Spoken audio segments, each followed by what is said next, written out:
Saludos, amigos y amigas de La Respuesta. En el momento en que este programa se graba, viernes en la mañana, está a punto un proceso de índole criminal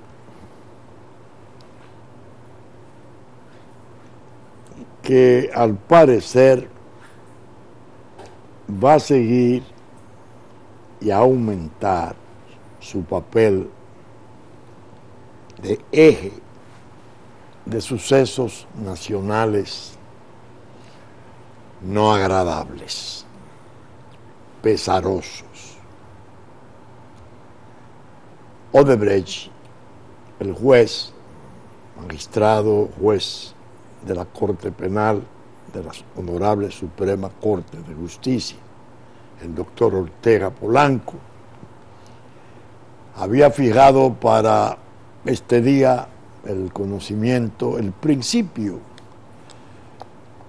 el llamado juicio preliminar, donde se examinan los méritos o deméritos de la acusación y se decide si se envía o no se envía a juicio de fondo. ¿Por qué el día es tan especial? Podrían ustedes preguntarse. Porque ha estado precedido por unas situaciones sumamente preocupantes y lamentables. Se generó una disputa muy áspera, muy dura, en niveles en los cuales se entiende, se supone que no deben producirse eventos de esa naturaleza. La Procuradora General encargada de la lucha contra la corrupción, del PECA, hizo unas afirmaciones públicas evidentemente hirientes, yo dije en el pasado programa vejaminosas, en el sentido de que consideró que los imputados, recusando al juez Ortega Polanco, lo que pretendían era no solo retardar, sino además buscar otro juez.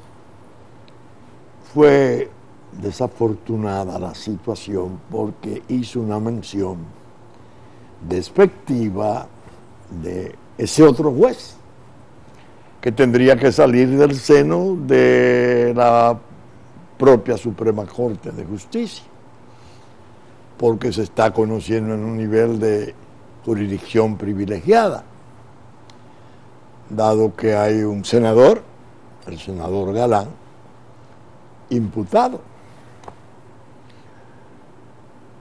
Eso trajo como consecuencia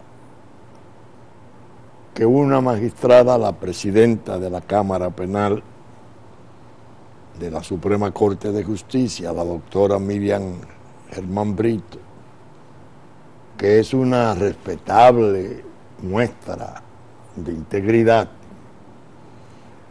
al parecer se sintió agraviada ya como grupo, como corte, y le inquirió al presidente de la Honorable Suprema Corte de Justicia, el magistrado Mariano Germán Mejía, que contestara. Este respondió en forma airada, conforme a su naturaleza, a la forma franca con que trata las cosas. y no se contuvo y le dio una especie de, le hizo una especie de reproche a ambas magistradas, a la del Ministerio Público como a la magistrada presidenta, cosa que es muy característica del magistrado presidente de la Honorable Suprema Corte de Justicia, relacionado con su independencia de carácter y una condición que resulta indiscutible, su integridad. El caso fue que esto se ventiló y vino a producirse entonces una secuela en tercera dimensión.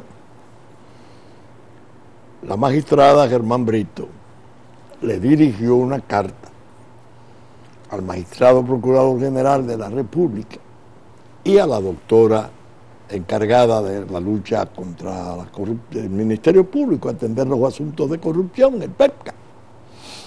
Una carta muy severa, muy seria, muy pesada, como son todas las cosas que la magistrada Germán Brito expone, siempre con un fundamento, y le hizo una censura fuerte al Ministerio Público. Esto se conecta con las audiencias en que se conocían la cuestión de la coerción, las medidas de coerción. Que recuerden ustedes, la doctora Germán Brito le hizo una advertencia que nosotros consideramos muy pertinentes al Ministerio Público, en el sentido de que tenían que reforzar el estatuto de las pruebas, porque según parece, cuando se estaba examinando solo para coerción ese expediente, ella notó como que el Ministerio Público estaba flojo, que la acusación no tenía consistencia. Y eso lo adelantó casi como amonestación en favor del proceso, es decir, mejoren esa acusación para que esto progrese. Eso puso las cosas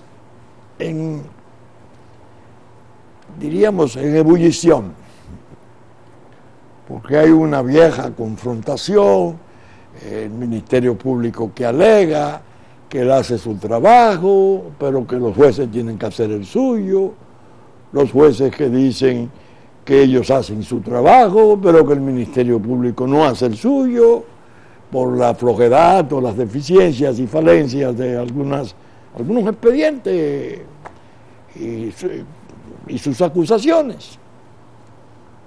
El caso es que a la sociedad nuestra no se le hace bien cuando se ofrecen esas desavenencias, porque se corre el riesgo, muy cierto, de sembrar aún más, hay que decir desgraciadamente aún más, decepción pública en cuanto a la idoneidad y eficacia de sus instituciones. Y eso no es bueno, ni como síntoma, ni como augurio, ni como umbral. Eso es muy peligroso. Claro, he sostenido que un expediente criminal, y este menos que cualquier otro, no puede ser seguido desde la calle.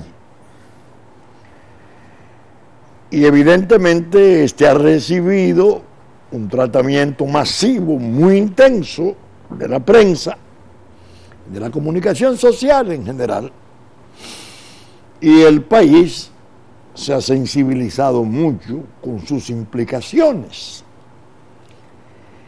Cuando venga a llegar a juicio, se podría decir, hay un juicio social ya, hay un fallo social ya dado. que el Ministerio Público ha contribuido a que sea así. Y es otra de las falencias institucionales que estuve comentando. Porque en su intervención lució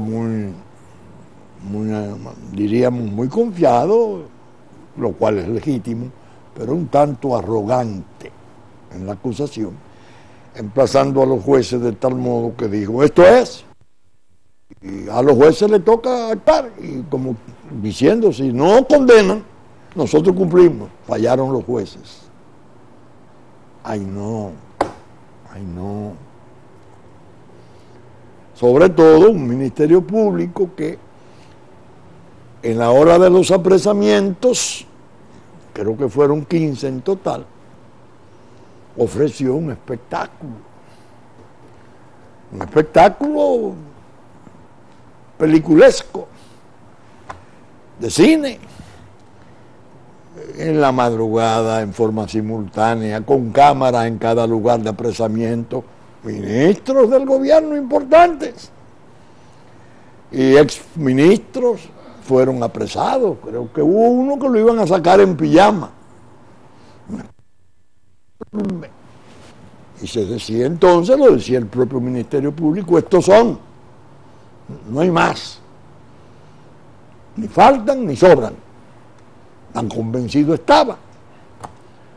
Cuando se presenta la otra fase de hacer el depósito de la acusación, sucede que hay 7 u 8 bajo el beneficio de un archivo provisorio. Solo se envían 7 u 8. No tengo el número exacto todavía, porque me he desentendido, no lo quiero seguir desde la calle. Y uno piensa, qué trastorno tan serio es cuando la serenidad, la paciente actitud del investigador se pierde. Solo hay que entender, bueno, las familias de esos que fueron sometidos a un archivo provisional y ellos mismos como tales, no sé qué tiempo pasaron en prisión, muy corto, pero después salieron con libertad provisional mediante prestación de fianza, de caución económica. Si se tenía la posibilidad de que se declarara un archivo provisional, indica que era que las pruebas no son convincentes, no son concluyentes frente a ellos. Entonces, ¿por qué desconsiderarlos? Y son cosas que la estoy razonando en aras de la enmienda. Lo que quiero es que el Ministerio Público se serene y los propios jueces de Suprema Corte de Justicia, que están también encrespados, que se serenen, por Dios, que le den al país una muestra de tersura institucional, buena técnica, justicia, en un sentido o en otro, bien porque condenen o bien porque absuelvan, bien porque hagan uso de la técnica procesal penal, que es muy exigente y ahora se está viendo lo delicado que resulta su aplicación, o que condenen. Para los jueces, naturalmente, este mismo del juez del juicio preliminar, se está presentando una situación de embarazo. Como siempre ocurre cuando se ventilan en forma paralela los juicios criminales, porque se forma opinión pública. Y más cuando se trata de expediente que pueda tener repercusiones e implicaciones políticas.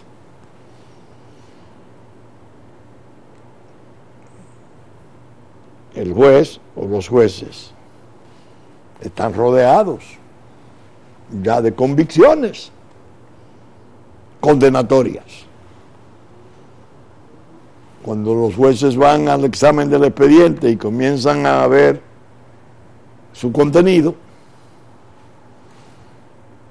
son profesionales formados y con conocimiento técnico apreciable. Ah, pero aquí falta esto. Ah, pero aquí falta esto otro. Ah, pero no se cumplió con esto. Son los requerimientos del procedimiento, de la técnica procesal penal. Y el debido proceso no se puede comprometer si se omite esto, si no se considera esto otro. Entonces el juez queda muy asediado por la presión social, ya hecha convicción, para poderse oponer con su parecer, que es el que cuenta finalmente, en cuanto a si descarga o condena. Especialmente si descarga, porque la condenación sabemos que es una especie de pasión milenaria.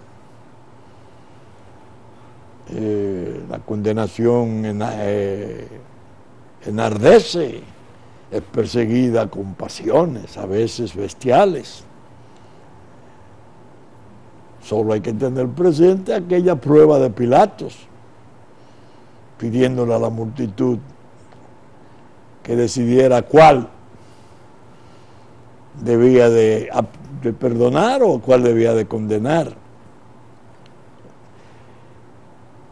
Uno de ellos, Jesús. Y la multitud se fue por el lado del castigo de Jesús.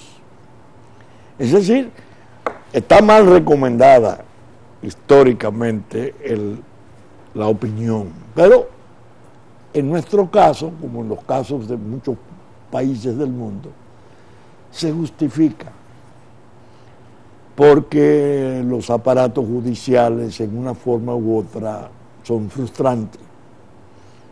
Los castigos, especialmente en infracciones de esta naturaleza, no son fáciles, y cuando se establecen después, se liberan a los acusados a veces con una carta de un párrafo, que fue un caso de un expresidente ya fallecido, que en paz esté, en que un presidente de aquí con 2 párrafos declaró de carácter político un expediente y desistió de la acusación. Un expediente que tenía 2000 horas en las 2 fases que se conoció, televisadas, con los debates más intensos que se puedan imaginar. ¿Ver? Esto es complejo, y en este caso es más complejo porque no es un expediente nacional, nada más. Es un expediente internacional, cuasi mundial, de escala mundial. Tiene presidentes presos, tiene presidente bajo proceso, Perú y Ecuador, vicepresidente Glass en Ecuador.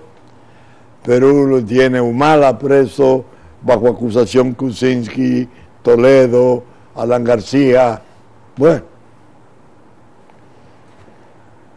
en Brasil, ya sabemos, el propio México fue tocado, uno de los candidatos. Es decir, fue un fenómeno casi global. Venezuela por igual. El de Venezuela todavía está pendiente de reventar plenamente, que por razones obvias todavía no se le conoce con bien. entre nosotros la situación es muy compleja,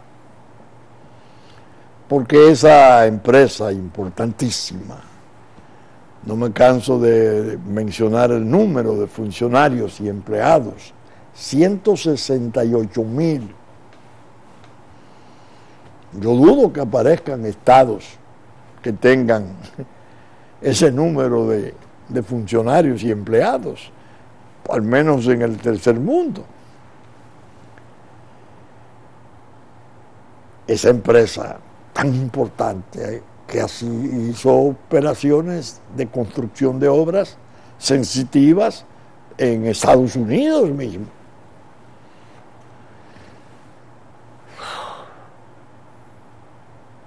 Es difícil entender que ella, pasando toda esa tormenta inmensa de escándalo, no muera. Está viva.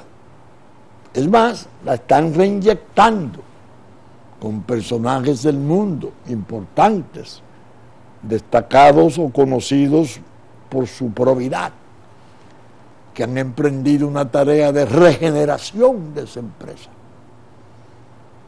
Y dicen, ya todo lo malo fue suprimido, ahora tendremos una nueva fase. Es decir, no es un fenómeno cualquiera, no es una situación vulgar, corriente de corrupción administrativa, no. Fenómeno abarcante, oprimente. Entre nosotros, decía, la situación es muy delicada, porque cometimos errores en el principio, graves, que en la respuesta nosotros tuvimos oportunidad de señalar. Una, el acuerdo con Odebrecht. Acuerdo consistente en liberar a Odebrecht del peso de una acusación de tipo criminal que hubiese significado indemnizaciones increíbles, inconcebibles en favor del Estado dominicano. No se hizo. Se llegó a un pacto que nosotros consideramos desde el principio desastroso. Pero dijimos, el gobierno nuestro se ha visto obligado a hacerlo, porque con la, diríamos, la ferocidad con que se estaba produciendo en América del Sur la caída de políticos y de gente importante dentro de una estela de fraude enorme, nosotros teníamos que obrar. No perseguimos a Odebrecht, la liberamos, y Odebrecht respondió incluso allá en Brasil. Entre las cosas que dijeron sus máximos representantes era que ellos habían concentrado sus operaciones en República Dominicana en los últimos 2 años, porque les resultaba más confiable y tenían más garantía aquí. Las operaciones estructuradas, entiéndase, el Ministerio del Soborno, que ese Estado virtual de Brasil había creado.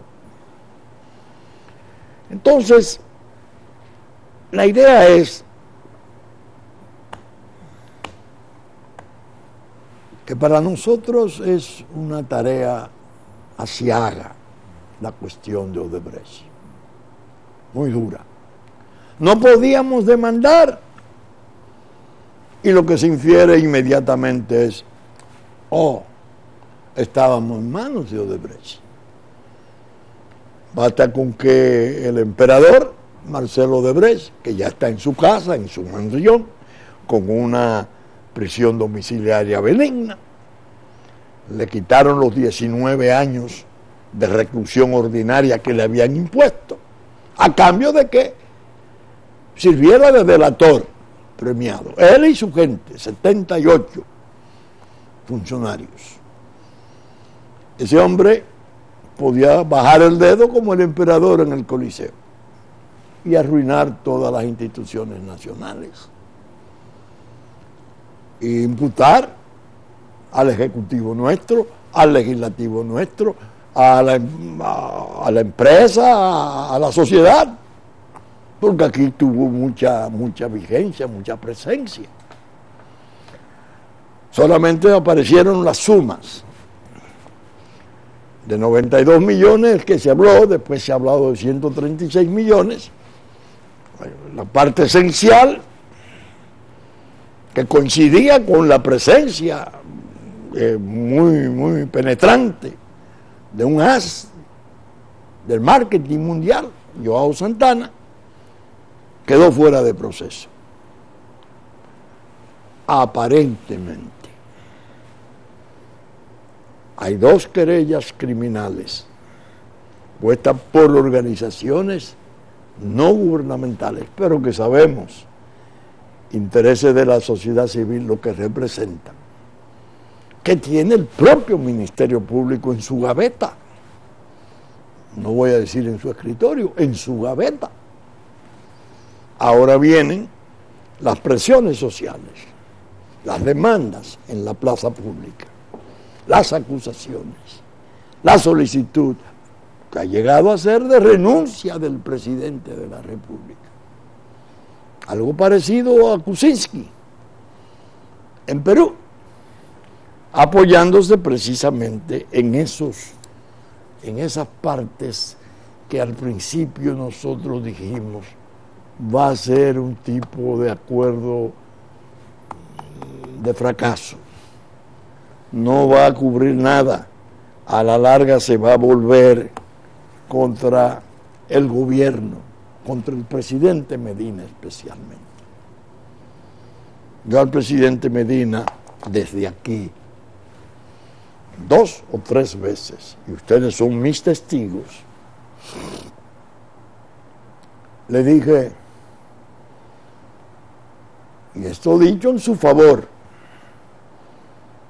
yo fui testigo en diciembre del 2012 de la posición del presidente sobre el problema de las plantas de carbón.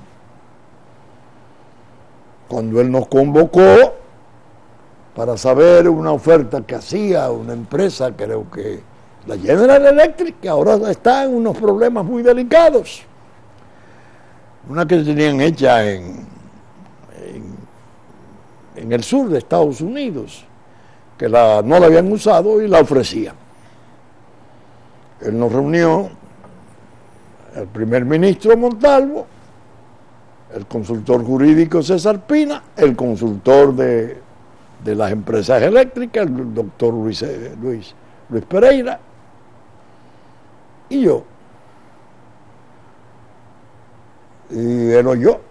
Y digo al principio, esta es una oferta tan bonita que yo no la creo. Al iniciar la reunión.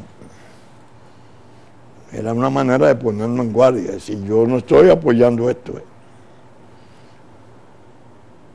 Era determinar si se podía hacer un procedimiento de urgencia, declarar una especie de emergencia, y todos, el consultor jurídico y el doctor Pereira, estuvieron de acuerdo en que el problema eléctrico nuestro es tremendo y que hay emergencia siempre, y que podía ser como una manera de evitarse el paso por el Congreso. Y cuando él me pregunta y dice, doctor Castillo, ¿y usted qué piensa? Yo le digo, mi opinión, presidente, es que se cuide, que el negocio eléctrico es muy peligroso, genera mucho escándalo. Le puse como ejemplo el caso de Hidro-Québec, la más grande de Canadá, que da energía hasta para Estados Unidos, y aquí tuvo problemas. Hice mención después de Enron, la más importante generadora de energía de Estados Unidos, que fue un fracaso inmenso, que yo muchas veces digo, basta decir que 5 de sus directivos ya se han suicidado, para saber la hondura de ese escándalo. Entonces yo le pregunto, presidente, usted habló de que iba a fabricar, a construir una planta de carbón. Sí, eso se habló, pero yo Me han dicho que se dilata mucho. Esta es la parte más sensitiva. Y yo no tengo interés en comenzar una planta porque no me quiero pasar un día de mi periodo en el 16. Bueno, pero no. Entendí. Efectivamente, la que le ofrecían en venta no se compró. Y di por terminada la cuestión de la que se iba a construir. Entonces me llamó el señor Bichara, que quería venirme a ver, y digo, no, yo lo voy a ver allá. Y fui, me recibió cortésmente. Y me dio el encargo, me dijo, el presidente quiere que usted sea miembro de la comisión de licitación. Y cuando yo le observo, Rubén Bichara, creo, no sé cómo le dije, porque él es, pues, somos amigos a distancia, no tenemos trato personal alguno. Yo tengo el problema de que soy director, soy el que preside la dirección de ética. Y después puede llegar allá algo y crear un conflicto de intereses. Él me dijo, no, es precisamente para que no haya el problema. Él quiere que usted esté. Bueno, muy bien, ¿quiénes son los otros? Bueno, Ramón Flores, Isidoro Santana, que se negaron a firmar la licitación. Después, pero a Vincho Castillo no se le tocó jamás. Yo dije desde el principio, ¿quién me objetó? ¿Quién pudo tumbarle el pulso al presidente que tenía ese interés? Déjame mandar a este puente roto, roca izquierda, para que me cuide. Y habló con una enorme serenidad y firmeza. Después vino en febrero Luis Ignacio Lula da Silva y pronunció ante la juventud un discurso y dijo que 4 años era muy poco para un gobernante como Danilo Medina. Fue propiamente quien lanzó la idea de la reelección.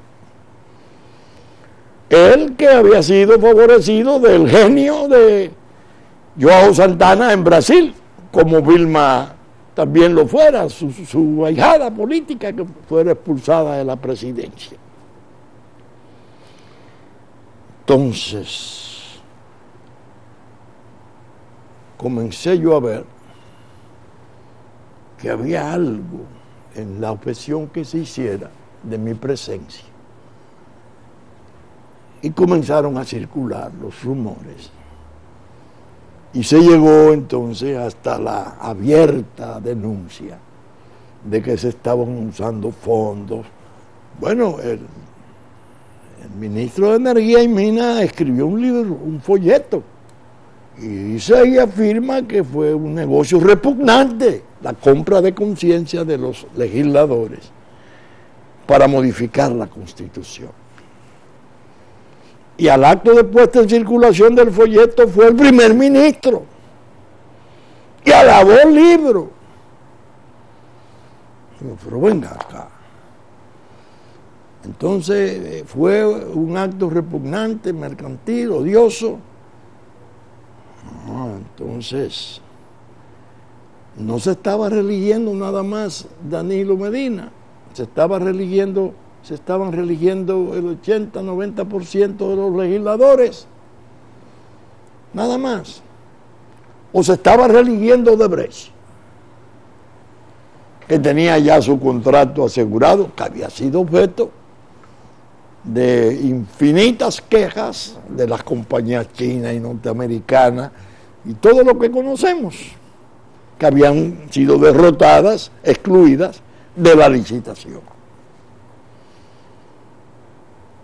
El presidente Medina, cuando dio el primer Picasso para Catalina, dijo: nosotros estamos construyendo esto y después se lo entregaremos a ustedes, refiriéndose al sector privado.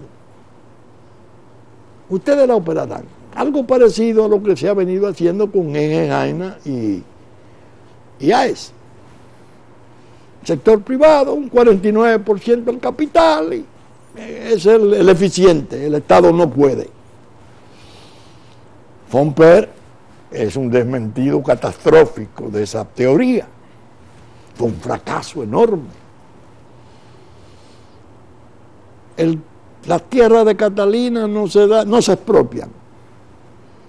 No se dicta un decreto expropiándolo por razones de utilidad pública. Se consiente en enfiteusis, un antiguo mecanismo que existe en el Código Civil desde el origen.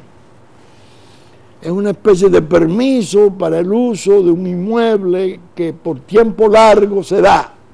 Ni se transfiere ni se grava. Qué raro esto. Una firma muy importante, un sector muy importante que representa a Vicini, era quien consentía esa generosa donación por 50 años, creo, de enfiteusis. Y sobrevinieron escándalos más escándalos, que una planta de potencia se iba a poner al lado de la otra, cerca de la otra, porque vendrían 2.000 millones de Gran Caimán, de 2.000 millones de dólares de Gran Caimán, que esa fábrica, esa planta nueva vendería su energía al Estado durante 25 años, y que si el Estado se negaba a comprar, tenía la obligación de pagarle entonces la empresa a sus dueños. Y después termina todo en un muelle sobrevaluado, 700 millones de dólares de reclamación, que la Odebrecht se siente tan segura de poder adelantar su iniciativa que apodera a árbitros internacionales para su cobro. El presidente ha estado reaccionando. Primero designó una comisión del sector privado, gente importante, muy importante en nuestro país, para que le dieran una opinión. Fue un poco extraño, porque había trascendido como que se hicieron las designaciones sin consultas previas, sino en base a la confianza que el presidente mantiene frente a esos personajes, gente muy acreditada del país, no hay dudas.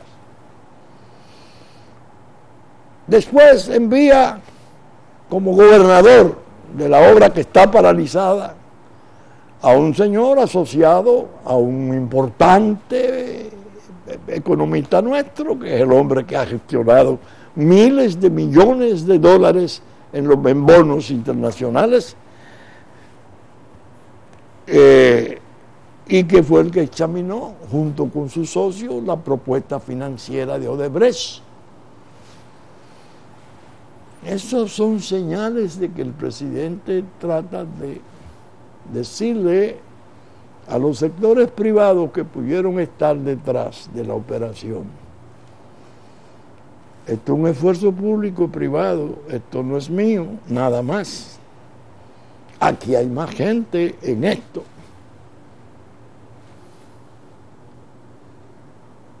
No es imaginándome fantasmas que estoy, es razonando no sin pesar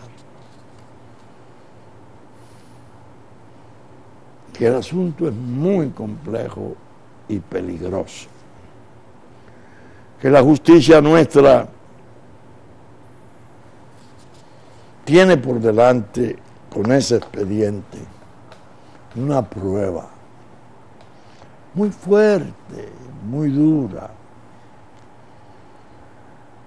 porque decida en un sentido o en otro,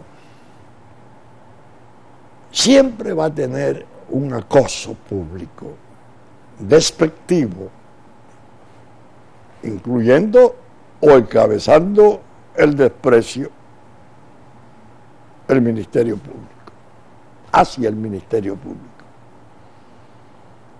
que hay la idea generalizada de que la parte esencial del proceso se excluyó de juicio, que eso que se está presentando ahí es una especie de fachada, que condenarán quizás a algunos, que podrán caerse por defectos procesales otros, pero que en el fondo es una forma de ganar tiempo y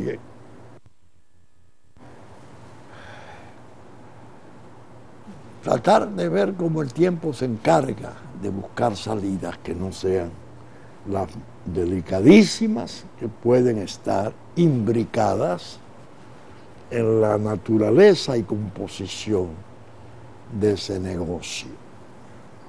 Dije desde el principio, pienso que el presidente Danilo Medina, a raíz de estallar el problema de Odebrecht en Brasil, pensó en mí. Tengo la seguridad que el presidente Medina pensó en mí. Me lo dijo el doctor Castillo. Problemas. Que estuviera Lula de por medio. Bueno, importantísimo. Lula es un líder de connotación mundial. Está preso. Con 4 expedientes más que le están formulando para evitar que sea presidente de Brasil. Óigame, esto es surrealista. Que Joao Santana fue condenado, pero está en su casa porque negoció. Y al propio Lula lo hundió. A su criatura, diríamos, un líder laboral formidable y un ser humano increíblemente simpático, que está preso con un trastorno que se ve venir en Brasil en un momento en que, oiga, la policía brasileña está formulando cargos contra el propio presidente Temer por corrupción, el que sustituyó a Dilma Rousseff, que era su vicepresidente. Óigame, ahora está dándole la vuelta al mundo que el presidente Rafael Correa, que está en Bélgica, está siendo reclamado por una corte de Ecuador que ha dado órdenes por sentencia para que la Interpol, en una de las claves, la roja, detenga a ese hombre en cualquier aeropuerto donde lo pueda encontrar. Porque un adversario que era legislador estaba exiliado en Colombia y lo intentaron secuestrar. 5 hombres. La policía colombiana evitó el secuestro. No se llegó a consumar. Pero aparece un oficial de policía que lo trabajan para una delación premiada o cooperación eficaz, como le llaman en Perú. Y en Ecuador mismo. No delación premiada, sino cooperación eficaz. Dice, no, Correa me dio la orden.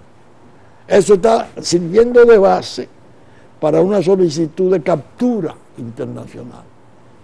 No sé si han tramitado extradición o si pensaron que no podían meter a Correa en una solicitud de extradición parecida a la de Toledo.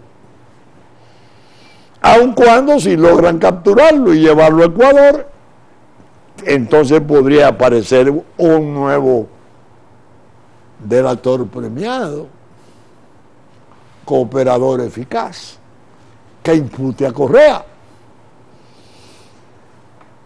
Bolivia y Venezuela entran en conflicto con Lenín Moreno, el que era vicepresidente de Correa, que ha resultado ser un persecutor implacable del mismo, que dice, no, ahí no hay persecución política.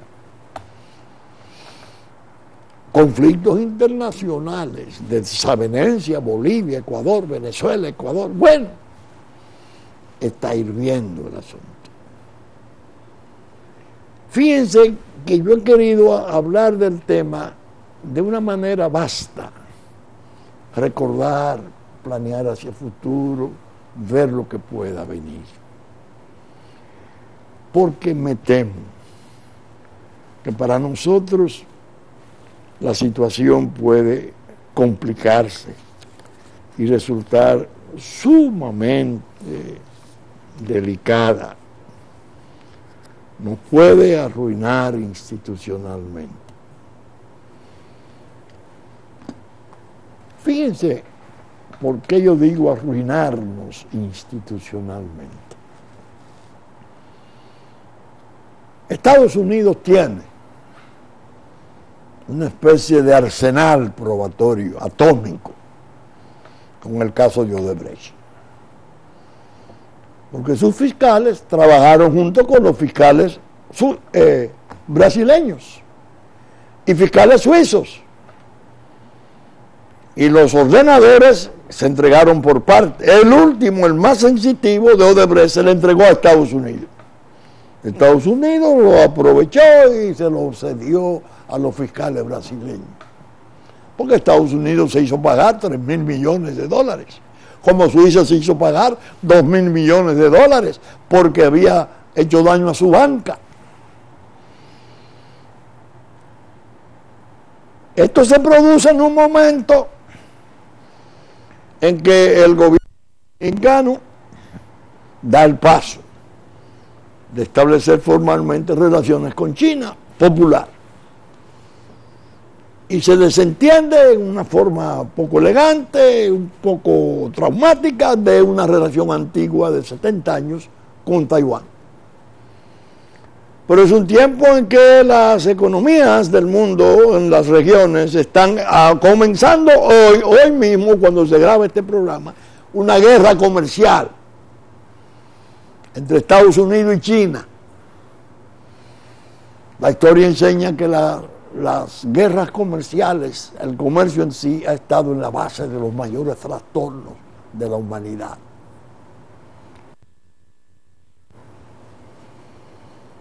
Si Estados Unidos toma del arsenal atómico de pruebas que tiene y dice, ese gobierno que está ahora estrenando sus relaciones con China, solo puede hacer por publicación en periódicos importantes o por requerimientos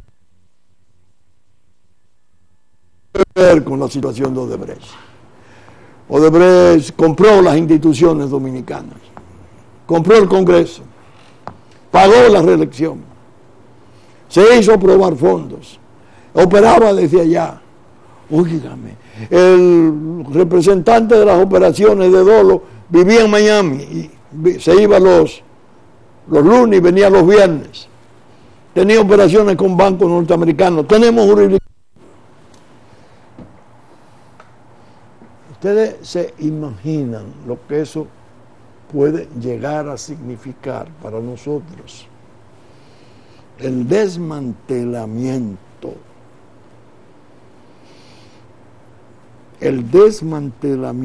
ruinoso de nuestras instituciones, la turbación más grave de nuestra paz, que ya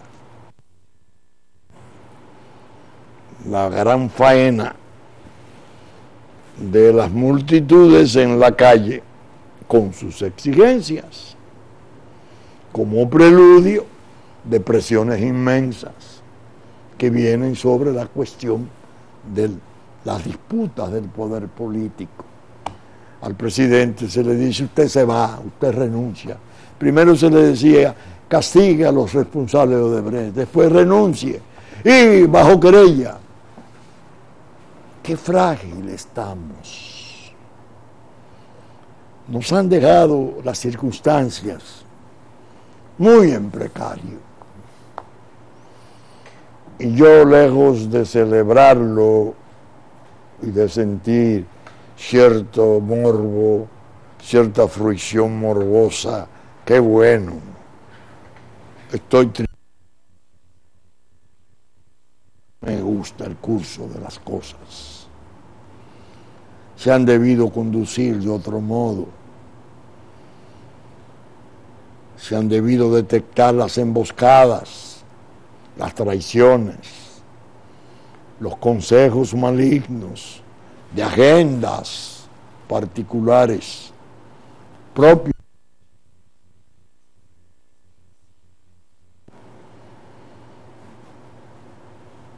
Y eso no es verdad que signifique progreso para el país.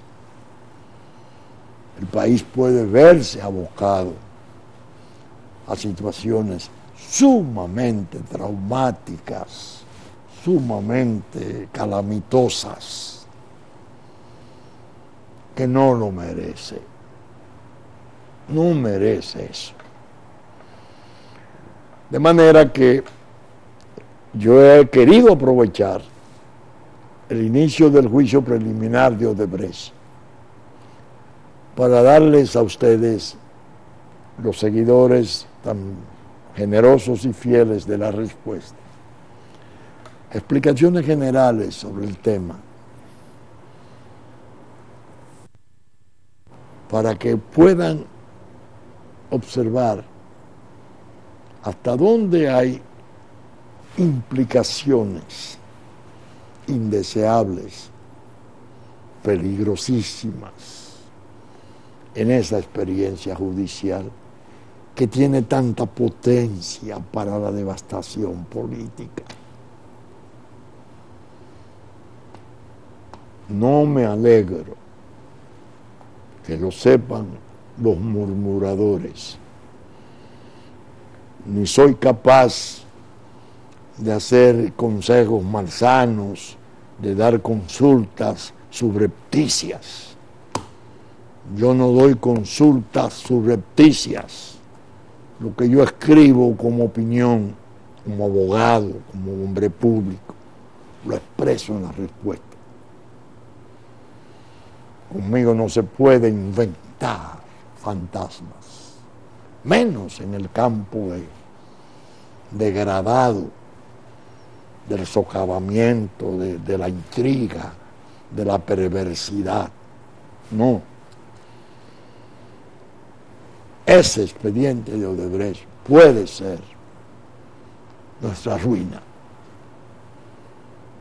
Hay que saber cómo nos las arreglamos para ver de qué modo nos hace el daño menor posible.